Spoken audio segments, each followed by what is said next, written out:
Hello दोस्तों, कैसे हैं आप लोग। उम्मीद करता हूँ आप सभी लोग अच्छे होंगे। इस वीडियो में मैं अपने एसएससी सीजीएल के पेपर के बारे में बताने वाला हूँ कि मेरा पेपर कैसा गया एंड पेपर का लेवल क्या आया था एग्जैक्टली। ठीक है, मेरा एग्ज़ाम जो था वो 26 तारीख को था, थर्ड शिफ्ट में। मैंने टोटल 83 क्वेश्चंस अटेम्प्ट किए हैं। इनमें से रीजनिंग के 23, इंग्लिश के 25 के 25 अटेम्प्ट किया हूँ, और जीके के 13 क्वेश्चन अटेम्प्ट किया हूँ, और मैथ्स के 22 क्वेश्चन अटेम्प्ट किए हूँ। अब सबसे पहले मैं फर्स्ट सेक्शन की बात करता हूँ, रीजनिंग की क्वेश्चंस। सारे क्वेश्चंस टफ नहीं थे और सारे क्वेश्चन इजी भी नहीं थे। लगभग मेरे ख्याल से 20 क्वेश्चंस, 18 से 20 क्वेश्चन जो था वो बन जा रहा था मतलब 15 क्वेश्चन ऐसा मानिए कि 15 क्वेश्चन बहुत ईजी था, मतलब देखते के साथ बन जा रहा था। बाकी 2-3 क्वेश्चन में थोड़ा सा दिमाग लगाना पड़ रहा था, और 1-2 क्वेश्चन था जिसमें थोड़ा सा और दिमाग लगाना पड़ रहा था। लेकिन 2 क्वेश्चन ऐसा था जिसमें एक फिगर वाला था, ठीक है, पैटर्न पकड़ना था, और चौथा फिगर क्या होगा ये बताना था। उसका पैटर्न नहीं पकड़ में आ रहा था, पता नहीं क्या था, तो वो मैं छोड़ दिया हूँ। और दूसरा एक कोडिंग डिकोडिंग का क्वेश्चन था जो मैं डिकोड नहीं कर पाया, कुछ अजीब सा था वो। मैं बहुत ट्राई किया उसको, बट नहीं हो पाया, तो फिर मैं स्किप करके आगे निकल गया। ठीक है, तो इस तरह से मैंने 23 क्वेश्चन अटेम्प्ट किया। फिर मैं रीजनिंग के बाद मैं जीके बनाता हूँ, तो फिर मैं जीके में गया। जीके में मैंने देखा कि कुछ क्वेश्चंस ऐसे थे जो डायरेक्ट थे, मतलब ऐसे थे कि प्रीवियस ईयर थे और बहुत इजी थे। जैसे कि कालूचरण मोहंती कौन से डांस से बिलोंग करते, तो ओडिसी डांस। और करंट अफेयर्स का भी पहली बार जैसे कि मैं सुन रहा था, ट्रेंड चल रहा है कि करंट अफेयर 2021-22 का पूछ रहा है, लेकिन मेरे शिफ्ट में करंट अफेयर्स 2023 का भी पूछा था, जनवरी का, जिसमें उसने पूछा था शायद उत्तराखंड में जो वुमेन को रिजर्वेशन दिया जा रहा है वो कितना परसेंट है, इस टाइप का क्वेश्चन था। साथ ही गांधी चरण को चंपारण सत्याग्रह में किसने बुलाया, ये क्वेश्चन एक आया था। और हाँ, मगध जो है, मगध कौन से नदी के पास बिलोंग करता है, ये क्वेश्चन आया था। और उसके बाद और मुझे जो याद है मैं बता रहा हूँ आपको। बायो के कुछ क्वेश्चंस थे, तो वो बहुत डीप घुस के पूछा था, तो वो मुझसे बना नहीं, मैंने छोड़ दिया, स्किप कर दिया। और और भी सारे क्वेश्चंस थे। हाँ, अमेंडमेंट के क्वेश्चन थे। एलिमेंट्री एजुकेशन जो है कौन से अमेंडमेंट में ऐड किया गया है, तो 86 अमेंडमेंट था उस आंसर, उसका आंसर, तो मैंने उसको बनाया। साथ में आर्टिकल के भी क्वेश्चन थे। आर्टिकल भी डीप घुस के पूछ रहा है, ऐसा नहीं है कि प्रीवियस ईयर में ही से पूछ रहा है, आर्टिकल्स थोड़ा सा डीप घुस रहा है। तो आर्टिकल 247 पूछा था मुझसे, तो उस वक्त मुझे नहीं आता था, तो मैंने स्किप कर दिया था। और ऐसे ही किसी कुछ कुछ क्वेश्चंस थे जो इजी थे, बाकी टफ थे, मतलब मुझे तो टफ लगा जीके। बाकी 10 से 12 क्वेश्चन इजी थे, मतलब अगर आप पढ़े हो प्रीवियस ईयर तो आप कर सकते थे। ठीक है ना। चलिए, अब मैं आपको जीके बता दिया, अब जीके के बाद मैं आता हूँ इंग्लिश। देखो मेरे साथ हुआ क्या कि मैंने रीजनिंग में थोड़ा ज़्यादा टाइम दे दिया, मतलब मैंने लगभग 20 मिनट से एबव दे दिया था, 21 मिनट करीब दे दिया था। तो जीके तो मैंने 4 या 5 मिनट के अंदर ख़त्म कर दिया। इंग्लिश, फिर मैं इंग्लिश में आया तो मैं थोड़ा सा हड़बड़ा गया था, क्योंकि मुझे मैथ्स भी अटेंड करने थे और इंग्लिश भी अटेंड करने थे। जनरल केस में मैं जब मॉक देता था तो इंग्लिश जो है वो मैं इंग्लिश बनाने के लिए कम से कम 8 मिनट तो रखता था, मतलब मेरा ऐसा मोटो रहता था कि जो है 18 से 20 मिनट में रीजनिंग ख़त्म कर देता था मैक्सिमम केस में, लेकिन इसमें लेट हो गया था। जीके जो है वो 4 से 5 मिनट में, तो वो तो ठीक था। तो और एक मैथ्स बनाने के लिए मैं मैक्सिमम 29 से 30 मिनट रखता था, ताकि हड़बड़ा के मैं गलत ना करूँ। ये मेरा टारगेट हमेशा हर मॉक में रहता था, और लगभग पूरा भी होता था। लेकिन यहाँ पर ऐसा हुआ नहीं, तो उस वजह से मैं थोड़ा सा हड़बड़ा गया, और इंग्लिश थोड़ा हड़बड़ा के बनाया। बाकी इंग्लिश था इजी, बहुत इजी भी नहीं था। क्लोज टेस्ट तो मैं पढ़ा, एक बार पढ़ा तो बिल्कुल थोड़ा सा भी समझ में नहीं आया, और दूसरी बार पढ़ने का टाइम नहीं मिला। फिर भी एक बार में पढ़ के जो भी समझ में आया मैंने बनाया, लेकिन मुझे लगता है कि उसमें गलतियाँ तो होगी। इंग्लिश में भी एक आया था आपका सब्सटेंशियल का, सिनोनिम्स आया था। और एबेंडन का एंटीनिम सिनोनिम आया था, याद नहीं मुझे।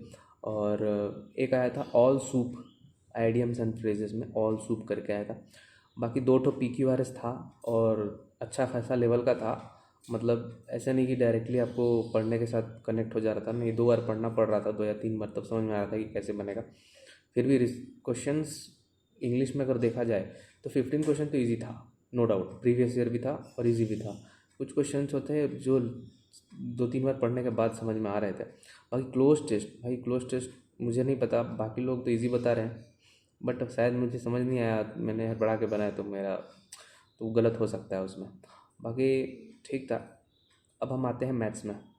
मैथ्स जैसे कि बताया जा रहा है कैलकुलेटिव, तो कैलकुलेटिव था मतलब थोड़ा सा अजीब टाइप का क्वेश्चन पूछ रहा है। मतलब 10 से 15 क्वेश्चन तो मान लो चलो ठीक है, इजी पूछ रहा है, आपका थोड़ा सा प्रीवियस ईयर किए हो या थोड़ा सा प्रैक्टिस किए तो 15 क्वेश्चन तो आप ऐसे ही बना दोगे, मतलब एक बार में बन जाएगा 15 क्वेश्चन। लेकिन बाकी के क्वेश्चन करने के लिए आपको कुछ फार्मूला बेस्ड आ रहे हैं, फार्मूला याद है तो बनेगा। मेरे केस में क्या आया था आपका टैन, जहाँ तक मुझे आ रहा, हाँ टैन और कॉट का ट्रिग्नोमेट्री में क्वेश्चन था, जिसमें टैन 4, 8, 6, 5 डिग्री प्लस कॉट 6, 8, 7, 6 इस टाइप से कुछ था। नंबर तो एग्जैक्टली याद नहीं है। Degree is minus is equal to कितना होगा, ठीक है। खैर तो थोड़ा सा कैलकुलेटिव हो गया था। साथ ही में एक प्रॉफिट लॉस में परसेंटेज का क्वेश्चन था, जिसमें कुछ इस टाइप का क्वेश्चन था कि 10% 40% का मार्कअप होता है कॉस्ट प्राइस पे, देन उसके बाद जब वो सेल करता है तो उसको प्रॉफिट होता है 76 3/2% का। तो ये थोड़ा सा कैलकुलेटिव हो गया था, बाकी क्वेश्चन ईजी था, तो इसी टाइप से क्वेश्चन को घुमा रहा है। बाकी एक क्वेश्चन जो था आपका था कि sine square theta minus cos square theta by sine square theta plus cos square theta is equal to कितना होगा। तो ये मैंने छोड़ दिया, उस वक्त मेरे दिमाग में स्ट्राइक नहीं किया, तो ये मैं छोड़ा था। साथ ही में एक क्वेश्चन आया था x plus 1/x is equal to root में था कुछ वैल्यू, और आपसे पूछा था x का पावर 8 माइनस 1/x का पावर 8। इसको मैंने मार्क करके रखा था कि मैं लास्ट में बनाऊंगा, ठीक है, पर मैं वहाँ तक पहुँच नहीं पाया क्योंकि टाइम मैनेज नहीं हो पाया। और एक क्वेश्चन जो था वो मैं शायद गलत पढ़ लिया था, इस वजह से मुझे आंसर नहीं आ रहा था, और मुझे लगा उस वक्त 2-3 बार में बनाने के बाद मुझे बार बार ऐसा लग रहा था कि शायद क्वेश्चन गलत होगा, तो स्किप कर दिया। बाकी बाहर मालूम चला कि मैं ही क्वेश्चन गलत पढ़ रहा था।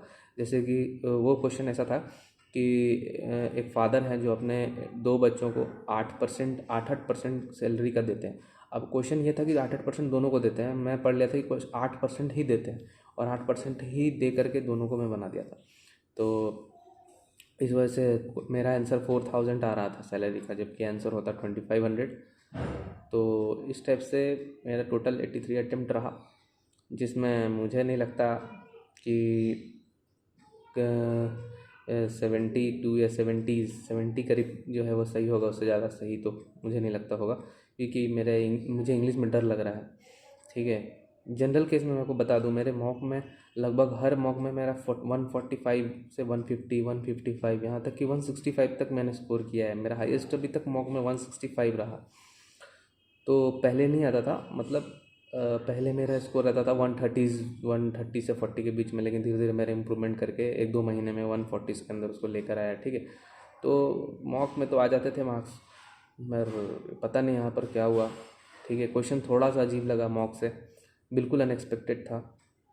और मैं आपको बता दूं कि जो मैंने मेमोरी बेस्ड पेपर भी दिया था टेक्स्ट बुक में, जो कि बिल्कुल काम नहीं आया, क्योंकि टेक्स्ट बुक का जो लेवल था उसको देख करके बच्चे मतलब आप खुश हो जाते होंगे, एग्ज़ाम दे करके उनमें मार्क्स भी आ जाते होंगे। क्वेश्चन का लेवल बहुत ईजी रखता था, मुझे लग रहा था कि उसी टाइप का क्वेश्चन आ रहा होगा, बट रियली बताऊं तो बिल्कुल अलग आ रहा है, उससे बहुत ऊपर लेवल का क्वेश्चन आ रहा है। क्वेश्चन का लेवल इस तरह से आएगा तो मुझे लगता है कट ऑफ जो है वो भी ज़्यादा जानी नहीं चाहिए। फिर भी एसएससी है, कुछ बोला नहीं जा सकता। 135 प्लस तो जाना ही चाहिए कट ऑफ क्योंकि वैकेंसीज भी कम है। देखो क्या होता है, अब किस्मत के ऊपर है। आंसर की तो आ ही जाना है 5-6 दिन में, तो क्लियर हो जाएगी बात, ठीक है। ठीक है दोस्तों, आज जिनका है 27 को, जिन लोगों का एग्ज़ाम है सभी लोगों को बेस्ट ऑफ लक। बाकी देखते हैं क्या होता है, ठीक है। मेंस की तैयारी में लग जाना है या नहीं लगना है, 2-4 दिन वेट कर लेते हैं। चलो, थैंक यू।